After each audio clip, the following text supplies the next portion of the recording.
This 17 News at Noon podcast is brought to you by Clinica Sierra Vista. Welcome back to the 17 News at Noon podcast, where we share your news on your schedule. Well, good day. I'm Elena Rusk. This morning, a 77-year-old woman was sentenced for killing her lifelong friend at their retirement home. According to court documents, the victim, Winnie Smith, was badly injured in a car crash, leaving her depressed and in pain. So she asked her lifelong companion, Sandra Bonnerts, to end her life. Bonnerts granted that wish, fatally shooting the 83-year-old in the room they shared at Pinewood Glen Retirement Community. Bonnerts' public defender said the two women made a suicide pact, but Bonnerts didn't get to fulfill her part. He said she now lives in loneliness and grief. Bonnerts pleaded no contest last month to voluntary manslaughter. A charge of first-degree murder was dismissed. Today, Bonnerts was officially sentenced to 10 years in prison. The judge noted the unusual circumstances of this case before handing down the sentence, saying it is a tragedy for all involved. And continuing your 17 Court Watch, jury selection is underway now in the trial of a Bakersfield man who told authorities he killed his daughter-in-law for dishonoring him. Jagjit Singh is charged with first-degree murder in the shooting death of 37-year-old Sumandeep Kaur Kunar. Kunar's body was found in late August 2019 inside a home on Monachi Meadows Drive in southwest Bakersfield. Singh told police he shot her because she was having an affair and threatened to leave the family, according to court filings. He also said she threatened to call police and claimed he sexually assaulted her, according to those documents obtained by 17 News. Opening statements could begin in this case as early as tomorrow.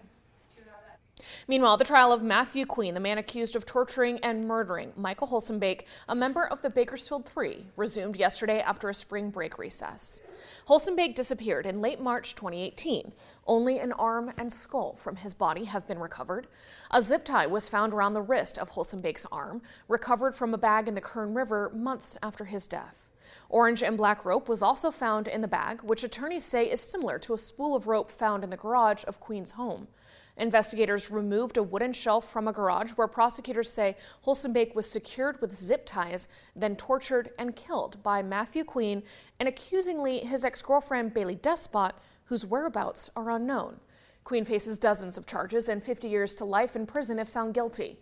The trial resumes today. However, the jury is off-site as part of this case. We'll have much more from the courtroom this afternoon as testimonies are expected back on the witness stand. Just follow our website, kget.com. And now to your 17 Crime Watch. We're learning a bit more about the brutal attack at a Costco last week. In a release from Bakersfield Police this morning, investigators say on Tuesday, April 12th, a man and a woman stole alcohol from the Rosedale Highway location, and the woman reportedly hit the manager on the head with a hammer as they got away. Police say the manager suffered, quote, traumatic injury. Now, if you know anything about these suspects or this case, call BPD at 327-7111. And a strange standoff last night ended with a safe surrender. Just before 9 p.m., officers with the BPD responded to a caller threatening to kill his neighbor and any responding officers. Officials said the caller, 28-year-old Joshua Bloomfield, could be heard firing a gun during the call. Officers got to the home on Jefferson Street near Bernard and started talking with Bloomfield. Officials said after less than an hour, officers were able to negotiate his safe surrender. But then, while being detained in a BPD patrol vehicle, officials said Bloomfield caused more than $400 in damage to the car. Bloomfield was arrested for negligent discharge of a firearm and vandalism. And now to the coronavirus, and a headline we brought you as breaking news yesterday here on 17 News at noon. Travelers have mixed feelings after a federal judge in Florida overturned the national mask mandate for travelers. The latest ruling means that no masks are required on planes, trains, and buses anymore. The judge called the mandate unlawful, saying that the government has no authority to require travelers to wear masks as a way of slowing the spread of COVID-19. The Biden administration said it is disappointed by the ruling. Some travelers were happy to hear the news, literally taking off their masks mid-flight when the news broke, while others say they will not be ditching their masks anytime soon. Meanwhile, Moderna says their new redesigned vaccine combines two strains of the virus as opposed to one, meaning the latest booster generates an even stronger immune response against the coronavirus than the original booster dose. Now, their testing result also shows it is effective against multiple variants, including Omicron. Now, all the data still needs to be submitted to the FDA for approval, and then Moderna is aiming to roll out its new shots this coming fall. So let's take a look at the latest COVID case numbers here in Kern County as the dashboard was updated this morning. Today, Kern County Public Health says that the reports are 115 new positive cases and 10 new deaths attributed to the virus for a total of more than 2,300 resident deaths. State data is showing 14 people are hospitalized here in Kern County with the virus and 5 are listed in intensive care units.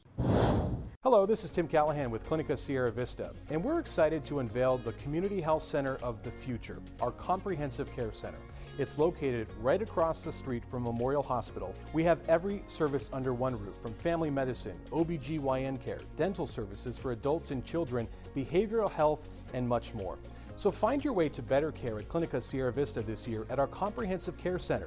Visit our website, clinicasierravista.org, for the latest on this project. We'll see you soon. All right, let's take a look at a couple other headlines around town today. Caltrans held a workers' memorial ceremony to remember highway maintenance and other employees who have lost their lives while on the job. Since 1921, a total of 189 Caltrans workers have died in the line of duty. This ceremony featured a temporary memorial of 189 orange safety cones to represent each fallen Caltrans worker. Reckless or inattentive drivers traveling through work zone areas have caused the majority of work zone deaths. Caltrans and the CHP want to remind drivers to stay attentive and undistracted while driving, be cognizant of workers and vehicles in construction and maintenance areas, and most importantly, slow for the cone zone.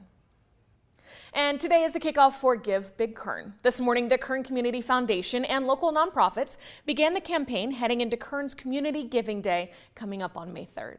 Give Big Kern is an opportunity for all of Kern to come together as one community, raising funding dollars and pledging volunteer hours for local nonprofits. The collaborative effort helps Kern's community-based organizations raise unrestricted resources while also growing their visibility, capacity, and sustainability. Donors have the option to make donations coming up on Giving Day, May 3rd, or you can give to your favorite local nonprofits right now. Just head over to givebigkern.org. And Bakersfield's Matrix Entrepreneur Academy will host its annual Spring Biz Expo this Saturday. And this bazaar is unlike any other, as the majority of the vendors are among Bakersfield's youngest business owners, ages 5 to 18. You heard that right. Now, the expo is a free community event that gives the young kids and their parents a time to showcase their products and their services in hope of not only selling out, of course, but letting the community know that their company exists. There will be workshops, food, games, entertainment, the works. It's happening from 10 to 3 at the East Bakersfield Veterans Building. Again, that is this Saturday. All right, and now to some other news. It is a wish come true for a Bakersfield girl who faced so many challenges in her young life. 4-year-old Reagan was born at just 24 weeks, weighing only 1 pound 3 ounces. She suffers from a pulmonary condition called bronchopulmonary dysplasia. I hope I said that right. She has undergone several procedures to clear her lungs. Yesterday, Make-A-Wish of Kern County gifted her the brand new playset. We're just very grateful and thankful for Make-A-Wish and all the volunteers that have come out here, and this was quite the project. It was a little bit bigger than I thought it was going to be, but we're so super excited. Reagan spent the first 18 months of her life in the hospital, her parents looking forward to watching her grow, thrive, and play on her new playset. And now to your 17 Business Watch. The U.S. power grid is ready for significant investment, but consumers need to be prepared to pay for higher prices. The Edison Electric Institute says utilities will invest about $140 billion this year and next to meet renewable energy target goals and to help withstand severe climate events.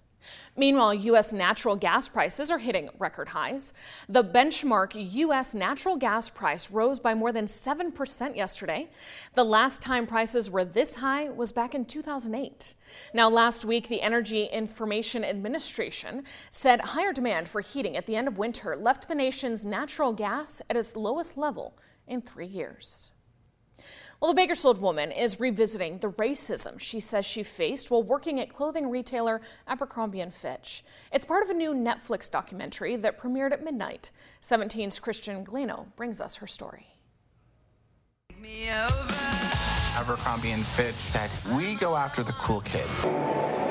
If you spent any time inside a mall in the late 90s and early 2000s, then you're likely familiar with the bass-heavy electronic beats or the potent smell unique to Abercrombie. I wore the clothes. I liked the clothes. They were, I wanted it tight-fitting. I wanted to show my belly button. That was me at 19. Carla Barrientos got a job at Abercrombie and Fitch at the Valley Plaza Mall when she was 19. She soon noticed Abercrombie's sexy marketing sold one clear message to young adults of color.